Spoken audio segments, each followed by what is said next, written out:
Hello everyone, this is Laszlo from Raleigh, North Carolina, doing my very first video for the year. This is June the 24th, I believe, 23rd, 24th, 24th. And here we are in the front yard, starting out with the flowering gardening I have completed this year so far. And this is what it looks like.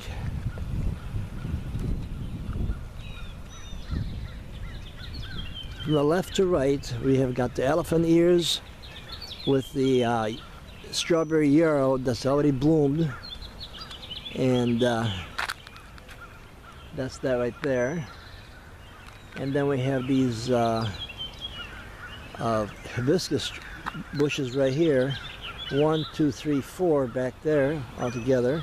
Those are the big red hibiscus. And then we have the pomegranate bush right here.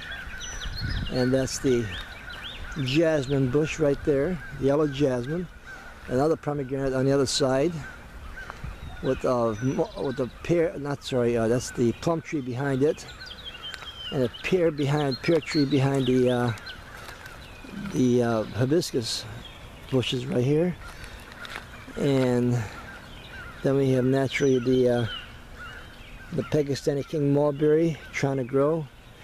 I've had very bad luck this year with the trees because some blight, something going on. Everybody had a lot of trees die in North Carolina. And then this is more tansies. I got them all secured so they don't fall over. And then we have another double flower hibiscus bush right here starting to grow. Then we have our little circle of the donut circle with the what are these, the vincas and the elephant ears. Then we have the mock orange growing out. It hasn't flowered yet, but it should be flowering hopefully next year. It took a lot of growth on this year. And then we have the one rose bush over here. I planted the roses in the front this year because they look so pretty. Those double, I forget what it's called, double knock, whatever. Then we have the lantana over here. It's doing good. I put it in the ground. It was barely started to move. I was ready to yank it out and throw it away, and it finally took off. Then I got a couple of cuttings from mums that I have in the beds, and I put them in the pots, and they started growing. I said, my goodness, they want to grow. So I put them all on the ground. So now they're going to be, and we'll have a couple of nice mum bushes in the front yard. And then here's the middle. I got 4 other roses, and behind it is a tea olive, which is a bush, a tree, if you want to call it, that turns out that goes up to about 10 feet tall. And that's right here, right there. And that right there has, you can smell it 100 feet away. That's how strong the scent is. One of the most scented bushes around there.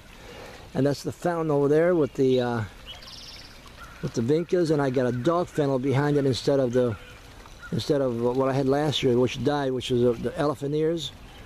And I figured I should do the dog fennel because it's so pretty. That fern is just really pretty looking. And then we have the hibiscus trying to, oh, look at this. They're trying to open up. This is real pretty. Here we go. This side has some opened up already. There we go. That's one. And here's another right here. And they've got about, like, look at these. I got 1, 2, 3, 4, 5, 6, 7, 8, 9, 10. There are 10, 12 blooms on there that's going to be popping open on each one. And then we have another rose over here with a tansy. And this is what I was talking about. This is a butterfly bush. And this is what I was talking about. The dog fennel is beautiful. It is beautiful. And then this right here, this is a weed, a weed grass grew out. And this is a clump of daylilies I never planted. I got these cannas today. I'm gonna plant those. They're gonna look real pretty. And here we go. This is the apple tree, and this gala apple. and it's full of apples, you know, so hopefully this year these will come to fruition that I can actually eat some apples. I'm fighting blight, you know, fire blight over here in North Carolina is a big deal right now, and I'm fighting that with these trees. I'm cutting down every time I see something that looks like fire blight. Oh, I see one over there. It looks like it's torched. And you want to cut that off so it stops about 8 inches or 6 inches below where it starts. But anyway, you cut it off and you try to stop it as much as you can. There's another hibiscus right here. This is a blood red hibiscus that will be blooming soon. It's also full of blooms. I mean, this is loaded. I mean, everywhere you look, these full of, oh my goodness. But anyway, we got more tansies, then a birdhouse, and my famous owl still here. And then we have, this is a hydrangea, Pinky Winky. Funny name. It's purple with the white tip on it. And then we have the, what is these? I forget now. I'm going blank. But anyway, I got some other cuttings that I got potted. I'm going to have to plant. Another butterfly bush. Another apple tree that's not producing anything this year yet. And then I got these hostas that I planted that I was given by my neighbor, and I spread them up and made four out of the 2. And I got 2 on each side of my little bench that I built, which is has come in very handy in the past year since I made it. And it protects me from the sun if I want to sit out here. This is another hydrangea. This is going to be about 10 feet tall with huge bush. That's a dogwood right there that I planted a couple of months ago, actually a month and a half ago. And then this is the pear tree. It's got some pears on it. And I'm waiting for this to ripen also. And then we have, what else do we have? Anyway, let's go around here. Then we have, going up to the front door. Then I got the, I've got these dianthusas that I planted over here, and they're not doing well at all. I'll never buy it again from a place like Home Depot or Lowe's. It's just not doing well. So I'm going to yank them out. I'm going to replace them with some nice lantanas. But while I was up there, I said I picked up one of these babies. This is beautiful. It's going to be a 10-foot tall hibiscus bush. It's really pretty. Then we have another tea olive over here that's you can smell 100 feet away. So I got one tea olive over there that I showed you earlier. You got one there, one over here, and one over there on the other side of the corner of the lot, right at the very end over there. We'll get to that in a second. And this is a yarrow right here. This is a white yarrow that I cut back because it was so tall and it was just getting too lanky, and it was just already flowered. But it is really pretty. That's another butterfly bush. And here are the cannas. They're real pretty. And this is the other one, the clump that I never took apart. I should have taken it apart, but I just didn't have the time. Anyway, that's that. And then we have over here, this is my other big butterfly bush. And going, so this is what I was talking about. This is the piece that I took the clippings from this mum's. There's one over here and there's one on the other side. They look really nice in the fall. And naturally, this is my nectarine tree that I keep cutting back to uncover the fruit, but they just grows back and covers it up again. So I don't know if it's going to have anything ripening at all because it's loaded and I can't even see it anymore. And here's the lantanas I picked up today. We're going to be planting these babies. There's 8 of them, and they get pretty big. And this right here, this is a Kim lilac bush. I got this one too. This is real pretty. I couldn't resist. It's in a 7-gallon container. It's really going already. And this right here, this is a crepe myrtle that I planted. Someone gave me this tree. I said, okay, now let's plant this baby. And it's already starting to flower. It's already flowering. It's starting to bloom. Here's the flowers on it, the white flowers. It's pretty. But we'll see what happens. But anyway, and that's the lemon balm. And then there's another mock orange.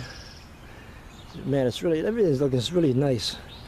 And that's another hibiscus, not hibiscus, what I'm saying, elephant ears with the vincas around it. And then this one right here is the Mexican torch sunflower. And then this is that one I told you about, the tea olive, another one, this on the corner of the lot. And turning around here, we have the Jubilee watermelons growing like crazy. Starting to take off. Very good. They should get nice and big. And I got these people say, what the heck in that on the ground? These CDs you got on the ground. I said, well, people hang them on the trees, but I decided to put them on the ground because when you fly over it, the sun hits it. My God, it sparkles like crazy. It prevents many of the birds from coming around. I still have some, but hey, what are you going to do? Then I have two more of these Mexican torch sunflowers. This one, the rabbit decided to just go ahead and finish off. So we're going to have to pull that up.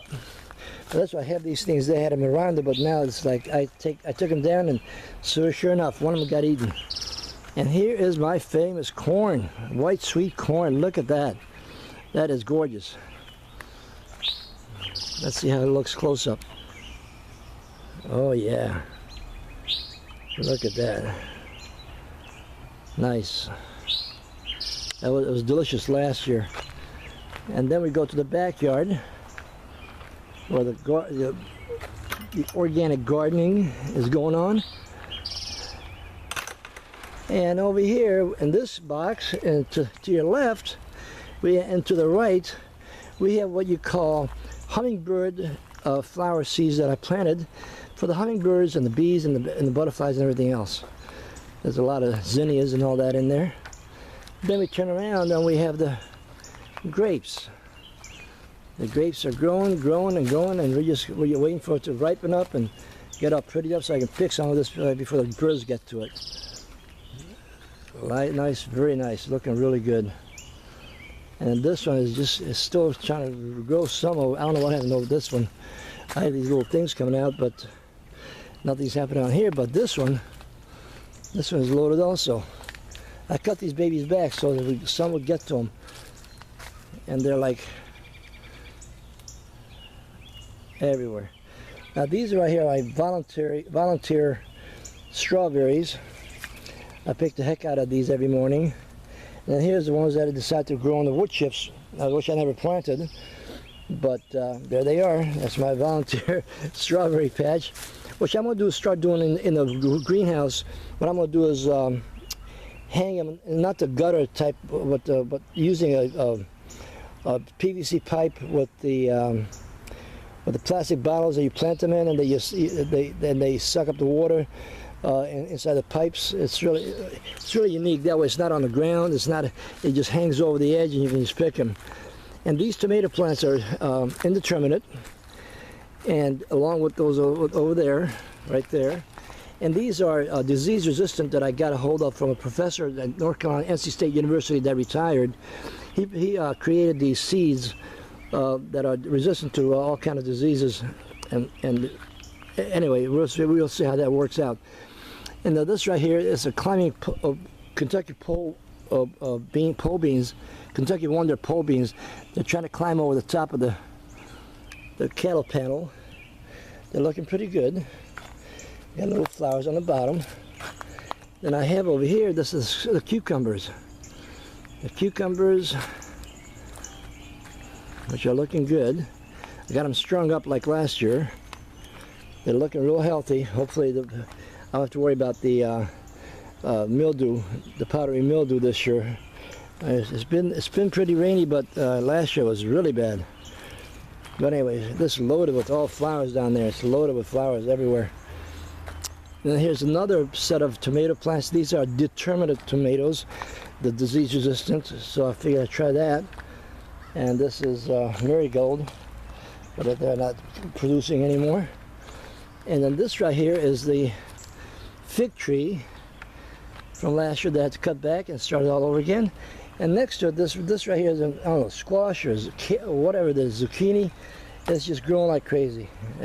I did not plant it. This is a volunteer. I figured, what the heck? Let's just let it grow. It looks real pretty. And we'll see what happens. Look at that. There's two of them down there. There's one over there growing, flowering. There's flowers everywhere. But anyway, and then here's another 2 more tomatoes. Those disease resistant.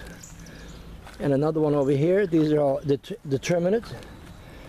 And then I'm going to put one more over here when I get a chance from the ones I have volunteered in the backyard, which is really sitting over here waiting to be planted. I got it in a cup of water. Well, this looks gorgeous.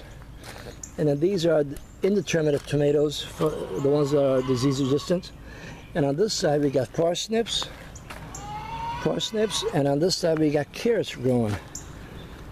And that's that. And then over here we have got a volunteer tomato that I pulled out of the greenhouse. It was growing in there, and I planted it. And just look at this. It just took off, and I got it propped up with bamboos, but I'm going to cut it back. It's going to get way too big on me, I know it. And it's just going to have a lot of fruit on there. I can see it already. And then I got lots of flowers as usual, the whole length of this bed. Then I have the Mexican torch sunflower growing crazy. You got 1, you got 2, you got 3 and a 4 over there. And then I've got the blueberries, 1, and the blueberry 2 over here.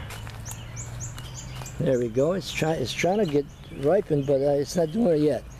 It's not doing it yet.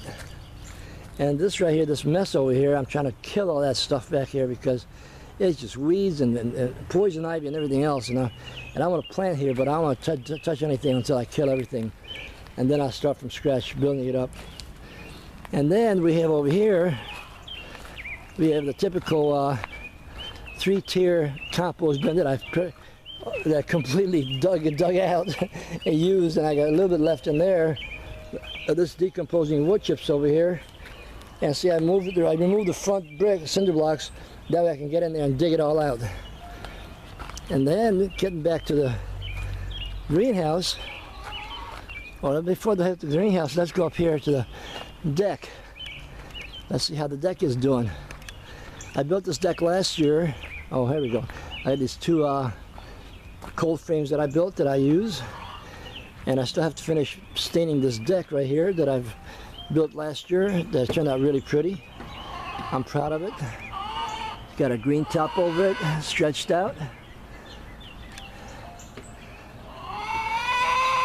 With the vincas all over. This year I use vincas instead of the marigolds. I figured I'd be different, but next year I'm gonna put oh my God, chicken is so loud.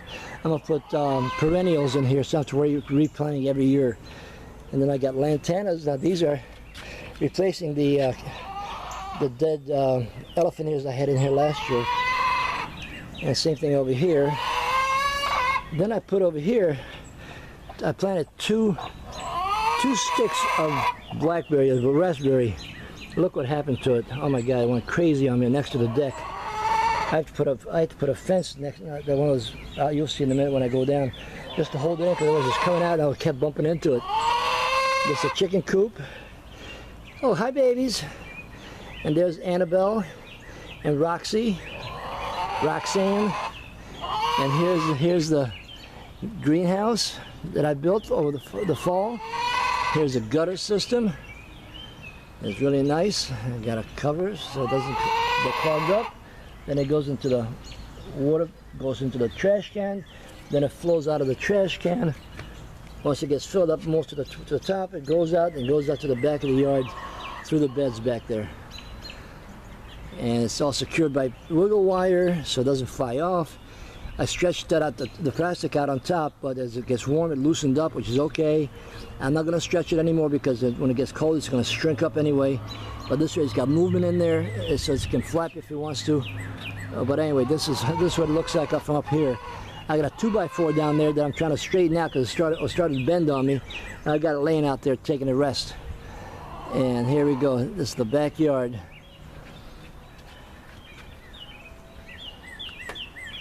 And here we go. This is looking at the backyard. The strawberry, the grapes, peppers, cucumbers, tomato plants, zucchini, and the fig tree. Let's go into the hoop house. And the hoop house is not hoop house. I'm saying greenhouse. Here it is. This is my little pride and joy. I'm so glad I built this. It is fantastic. It has really been